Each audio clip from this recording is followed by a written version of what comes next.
కూర్చోబెట్టి సుప్రసాద్ రెడ్డి గారు మరియు మా ఒంగోలు ఇన్ఛార్జ్ చుండూరు రవిబాబు గారు, మా నగరాధ్యక్షుడు కడారి శంకర్ గారు, అట్లాగే ఈసీఎల్ జిల్లా అధ్యక్షుడు మరియు సుబ్బారావు గారు, మన లేఖలు నగరగంట శ్రీనివాసరావు గారు, మా వాళ్ళకి ప్రోగ్రాం చేయడం జరుగుతుంది. ఈ కల్తీ మద్యం కేసులో గత 15-20 రోజుల నుంచి చర్చ నడుస్తూ ఉంది. కల్తీ మద్యం అనేది చర్చ నడుస్తూ ఉంది. కానీ జోగి రమేష్ గారిని నిన్న ఒట్టిన అరెస్ట్ చేశారు. అదంతా మీకు తెలిసిందే, ఒకసారి జూమ్ చేసుకోండి.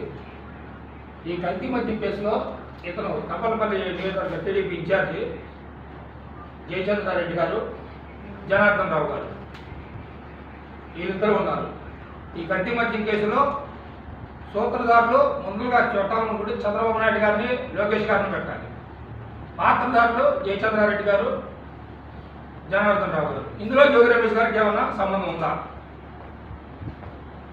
సంబంధం ఉంటే 15 రోజుల నుంచి నకిలీ మద్యం కేసు అనేది జరుగుతూ ఉన్నప్పుడు 15 రోజుల నుంచి మీరు ఎందుకు జోగి రమేష్ గారిని అరెస్ట్ చేయాలి? నిన్నటికి అరెస్ట్ చేశారు.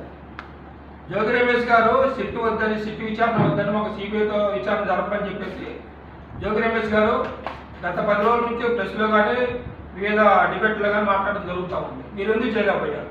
జోగి రమేష్ గారు సిట్టు వద్దని, సిబిఐ విచారణ కావాలని చెప్పి హైకోర్టుకి వెళ్ళారు. హైకోర్టుకి వెళ్తే రేపు మంగళవారం బెంచ్ మీద